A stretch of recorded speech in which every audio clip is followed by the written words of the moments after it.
My name is Dee Siegel Goodman. I was born here in Omaha, Nebraska on December 19th of 1932. My parents were Dorothy Burroughs Siegel and Earl Siegel. We lived all of our lives here in Omaha. My mother's family included a brother. Her mother was Val Nystrom. Her father died during the big flu epidemic of World War I, and his name was John Burroughs. My mother's brother was Jim Burroughs, who would be well remembered by his age group, people in their 90s. There's not too many of them living right now. One was Maury Feldman, who many people here know, a very dear friend. My uncle was active in the Jewish sports life here in Omaha, and his name was James Burroughs. And he is in the Hall of Fame here at the Jewish Community Center, in the Sports Hall of Fame, I should say. My dad, who was Earl Siegel, was, to me, what a model should be for family as far as giving to the community, particularly the Jewish community here in Omaha. He was beloved by everyone. Well, maybe one or two people didn't like him, but most people did, because he was so giving, and he was a person that believed in standing up for what he thought was right. He was very active at Bethel Synagogue and in the B'nai B'rith here in Omaha, Henry Monsky Lodge. He was also active in the regional and district B'nai B'rith activities and had some positions on their committees. He loved being an advisor to AZA, and I think his longest run was as advisor to AZA 1, Mother Chapter. In later years, he was also an advisor to AZA 100 here in Omaha. He was very involved with other projects in B'nai B'rith besides the AZA, BBYO. Earl was also very active at Bethel. He and my mother joined when I was about 6 years old, and I am going to be 75 next month. He just loved being a Jew. He was very active at Bethel. He was on the ritual committee. He was great at fundraising, so they had him on their committee when they built the new synagogue at 144th and California Street. He was one of 9 children. Let's see, only one left living at this time is my aunt, Esther Tybee Stoller. And the others have all passed on.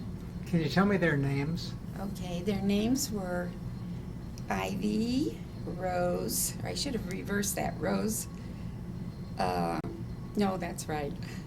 Ivy and Rose. Belle. Leah was the youngest. And there were 2 boys in between, and I know one of them was named George. I don't know what the other one's name was. They died quite young. One had what was called blue baby syndrome, but he lived to be 15. The other one was killed in a either car, truck accident when he was crossing a street near 16th and Dorcas.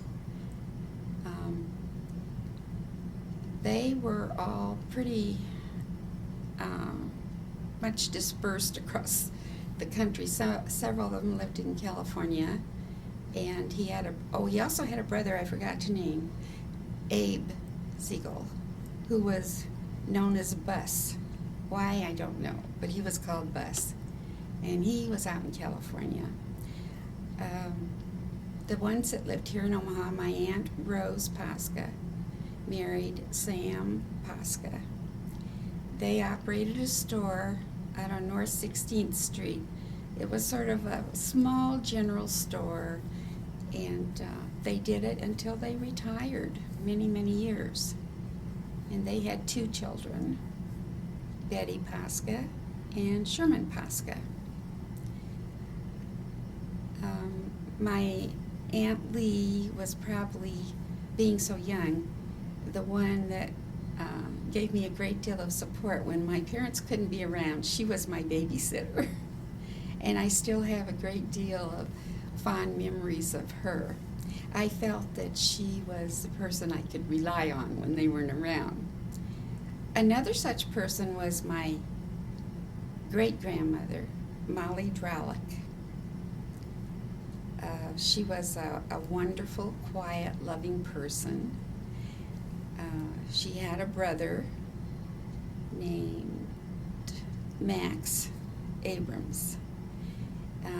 They lived over in Council Bluffs for a while, and there are some graves from that side of the family over at Council Bluffs. There was a brother of my grandmother, Belle Nystrom, Julie Dralick, who was fairly well known here in the town. He was in the hotel management business. And when Paxton Hotel was strictly a hotel, he was the general manager of the hotel. My great-grandmother, maternal side, Molly Abrams Dralick, was the mother of Belle Nystrom, my grandmother, and Julie Dralick. How did the family get to Omaha on both sides? Well, we have an interesting family. On my mother's side, I probably know more than my dad's. I should have written things down when Dad was alive, and that would be really good to know now. I have cousins who do know these things. But on my mother's side, her grandmother, Molly Dralick, and her grandfather, Max Dralick, were originally from Romania and Austria. What year they came to the United States, I don't know. On my dad's side, I believe they came from Lithuania. What year, I don't know.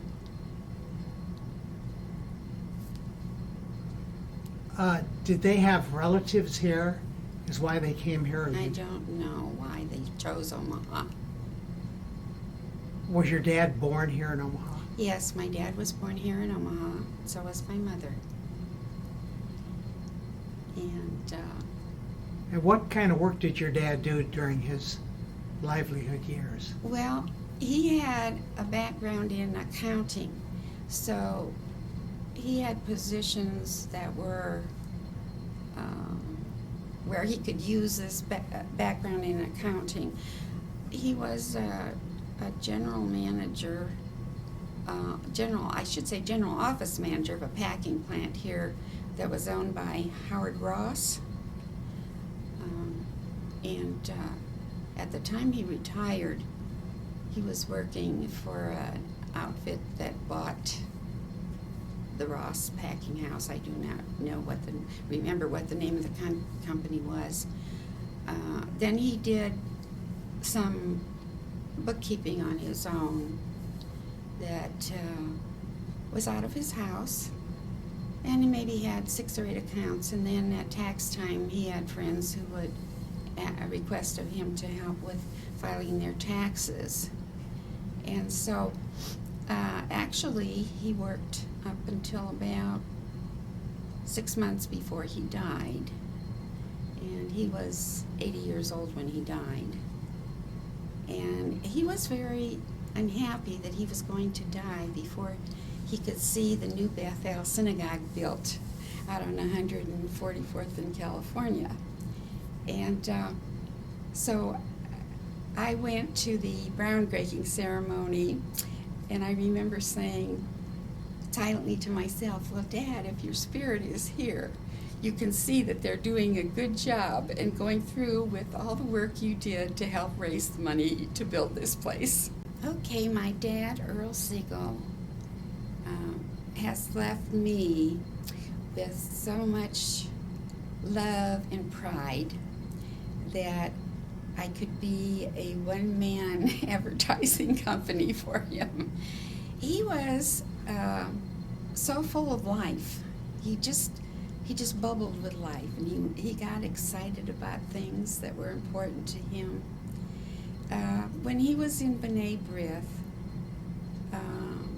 my mom supported what he wanted to do. She was not as active in affairs as he was, but they had friends from B'nai B'rith days, Ed and Sally Rosen, Bert and Ruth Render, Lou and Eudice Canner, and I think occasionally Mickey and George Schaefer. And I can't tell you a lot of specifics about different things he did. I know he was always involved in B'nai B'rith, but evidently made enough of an impression upon the chapter here that when they opened up their sports banquet to be co-ed men and women, they gave an award. They made an award for the best female high school graduating athlete here in Omaha. And they named the award after him. It's the Earl Siegel Memorial Award. He also was active enough at Bethel that after he died, about a year later, they named an award after him and called it the Earl Siegel Memorial Award. And it's awarded yearly to the person at the synagogue who is on the board who has done the most work and the most good for Bethel. And so I'm very proud of that. His grandsons, one, Bruce Goodman, lives in Ohio, and he hasn't been here for years, but Mike Goodman and Tom Goodman live here. They are, in many ways, they have the same characteristics he does. They'll do anything for a friend. They're good sons, proud mother. And I think that some of his traits, unknowingly, they have. I'm proud of my sons. Let's see, we have, I was married to Harold Goodman for 26 years, and we had 2 grandchildren and a dog who was a grandpuppy. And their names are, the oldest granddaughter is Betsy. She's a junior at Northern Arizona University, and she is going to do something that has to do with environmentalism and try to help us save the world from extinction. The younger granddaughter is Sydney, and she is graduating this coming spring in 2008 from Millard North High School, and she is an artist.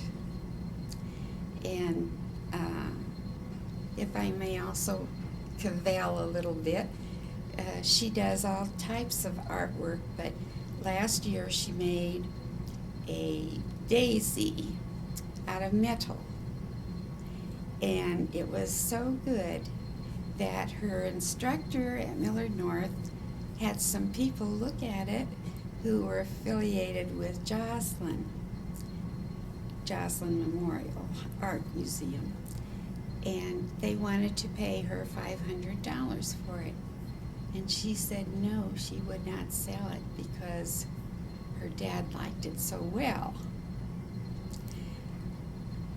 The dog's name is Virgil. And I really feel like he is my grandson that I never had. When I want to hear you tell me about your mom and dad's education. Oh, okay. Here. All right. Okay. My mother and my father attended technical high school. My dad did some kind of night school work to learn his vocation in accounting. My mother had been ill quite a bit, and she did not finish high school after her sophomore year, but she did work in an office for a while until she and my dad were married. Now, the folklore of my father and mother is this. They were both attending a dance at the old Jewish Community Center down on 20th and Dodge Street. And my dad came into the gymnasium where they had the dance, and he looked at my mother and said to a friend of his, "I'm going to marry that girl." Now, I never did question him as to the veracity of this, but that is the story that went around in our family for years.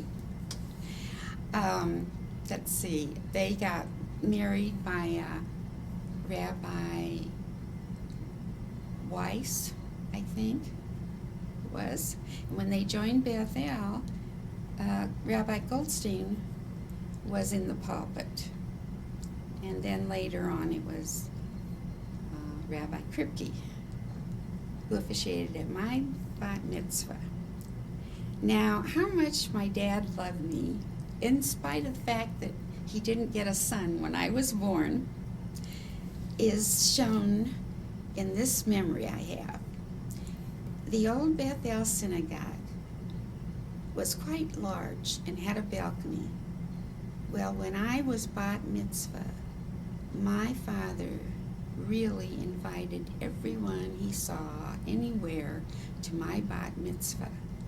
And the entire synagogue was packed, which made me quite nervous. But that was his joy that I was going to be bat mitzvahed, because for a while we didn't know whether I was going to be bat mitzvahed, as most kids are even today. I had certain qualms about attending Hebrew school, but I did it, and I made it through to the bat mitzvah. Some of my fond memories are that in the house we lived in on 50th and Davenport Street, the bathroom separated two bedrooms. So my parents were in one bedroom on one side, and I was in the other bedroom. And I would be woken up in the morning by my father singing. He loved to sing. I think if he'd have been able to do it, he would have been in any choir that would have had him.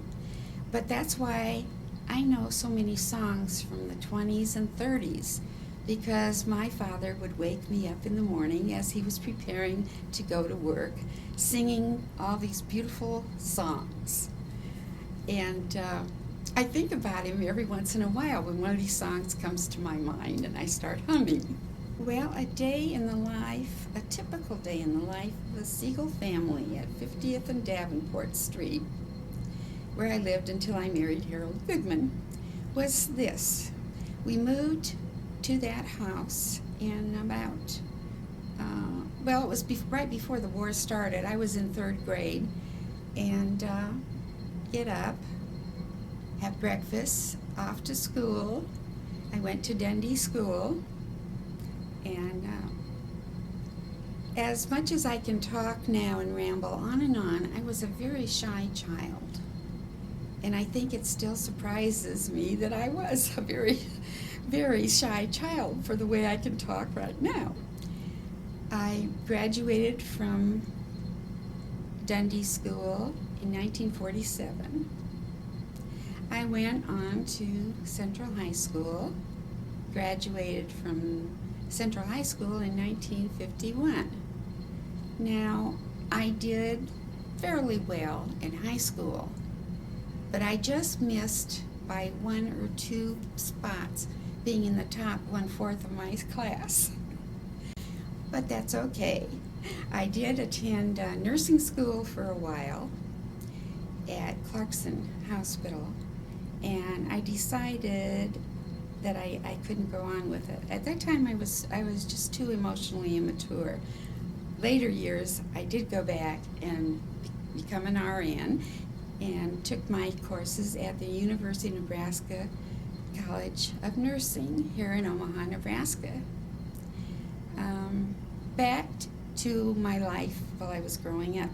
I had a lot of very nice friends, and a lot of them are still my friends today, 60, 70 years later.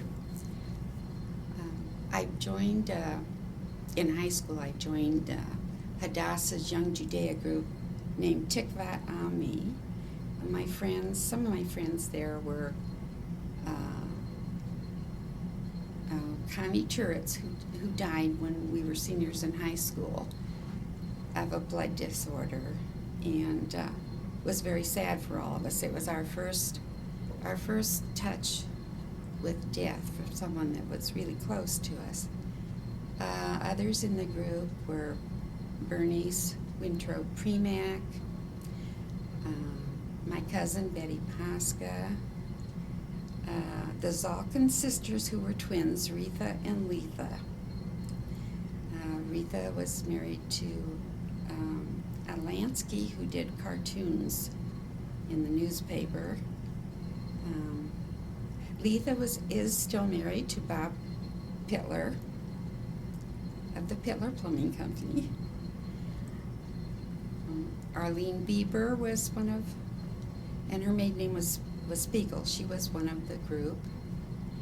And we all lived in the Dundee area.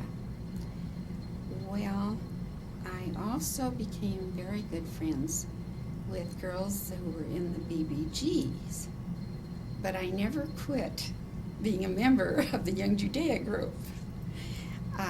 But I maintained my friendship all through these years with most of the girls in both clubs. But the BBG girls, I seem to have been more involved in.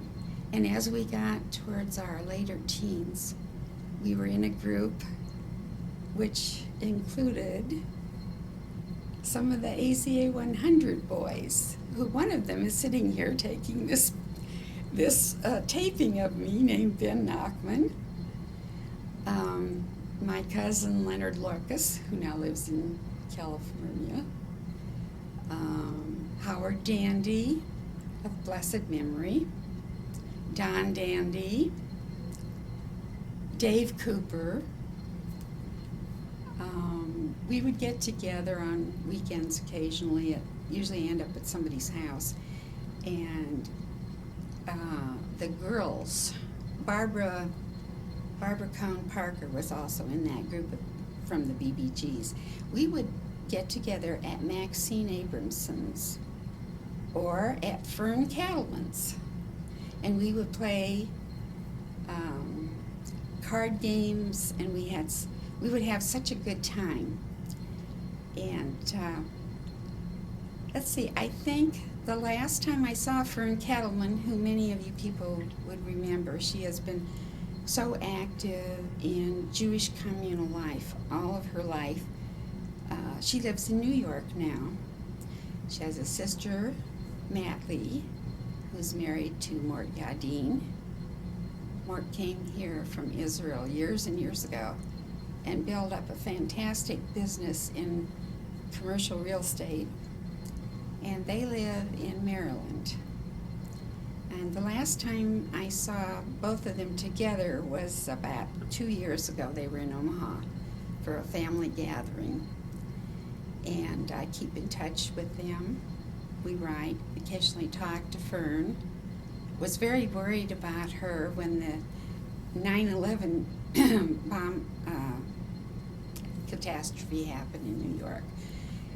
And I called her on the phone because I said, Fern, are you okay?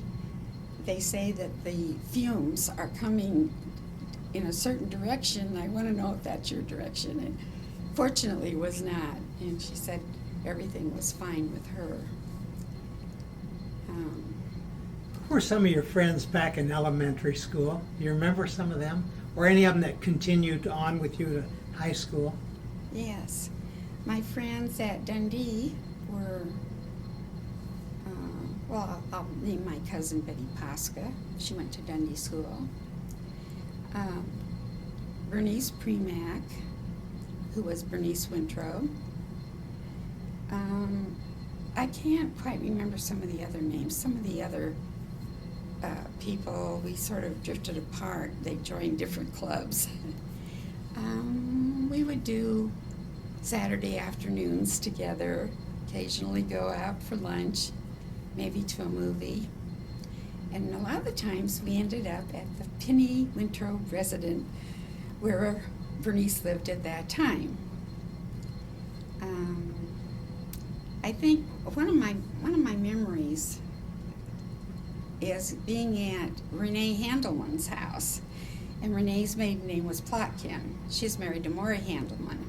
I should have mentioned Maury before when I was naming all these AZA 100 boys. So if he watches this, pardon me, Maury. We were at Renee's one afternoon, and we just had such a good time, just hanging out, as the kids say today, hanging out. Renee, let's see, she was married to Maury in the 50s sometime. I can't give you this exact date. And I believe she had 2 daughters and a son, if I'm correct. Maxine Abramson was a friend, and she was in the BBG group. She lived at about 59th and Pacific Street, and a lot of times we would go over there to her house. And her mom was always very cordial to all of us kids.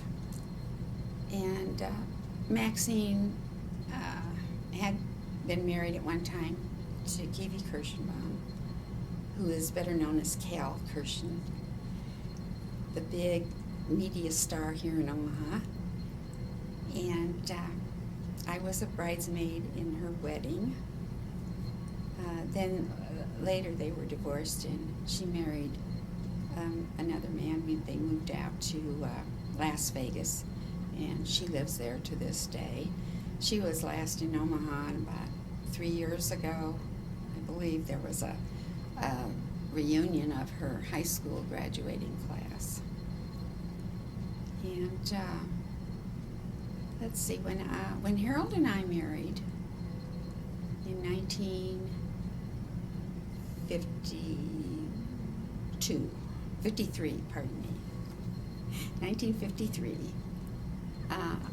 he had a son from a previous marriage, Bruce Goodman, and Bruce was about 20 or 21 months old when we were married.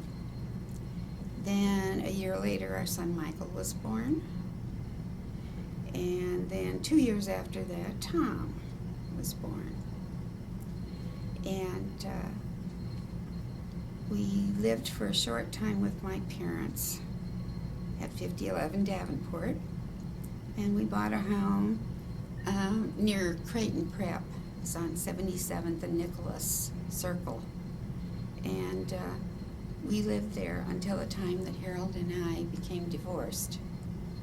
And we remained a family because I felt it was important for my boy's father to be a part of our family at birthdays and holidays. So we had a sort of you could call it a pretty congenial relationship. And let's see, the boys, the boys were active in AZA, and they enjoyed it. They were, let's see, they would do things like help organize conventions that were held here in Omaha. And Michael was Aleph Gadol, which would be the president of AZA 1. He and George Schaefer's daughter funny. We're chairman of a summer convention. I not call it convention, it was sort of a weekend full of seminars and fun, of course. And that was held here in this area. When I was in high school, the old Jewish Community Center was located down on about 20th and Dodge Street. And after school, let out in the afternoons at Central High, many of us would trek across the street to the J, and we would mill around and we would visit. We had, I think they called it stage night, where all of the clubs in the Jewish Youth Council would present a skit that each club had written. Members of the club had written the skits, and then at the end of the evening they were judged. Don't remember who the judges were, but would win a prize, first, second, and third prizes. And we always had a lot of fun doing that. Did you appear in any of these acts? Yes, I was in one that won a prize. I don't remember what the prize was. We would take some of the songs of the day, and we would write our own words to them. Fortunately, nobody in the show business groups found out about it, or we probably would have been sued. And then I'll jump ahead to my sons. Bruce, who lives in Ohio, is a very talented artist, and he and his wife, they dabble in all kinds of art. They started a business before Bruce was bought out by the government. He worked for the Department of Defense, and he was only 52 at the time, but they gave him a full buyout, which was really nice for him. So he would stay home and work on these art projects. At one point, they had a contract with Hallmark to make like little miniature boxes that you could put little what-me-nots in, earrings, whatever. I don't know if they still have it. Also, Bruce is the nephew of Lois and Norman Wine. Lois is the director of the volunteer services here at the Blumpkin home. Now, back to Bruce's business. His wife, Denise, has just a couple of years left in her teaching program. She is an English teacher in high school near Columbus, Ohio. And then they will be doing full-time work in their art projects. Then they don't have children, but they have 2 dogs, which I have not seen, but I suppose they're my granddogs too.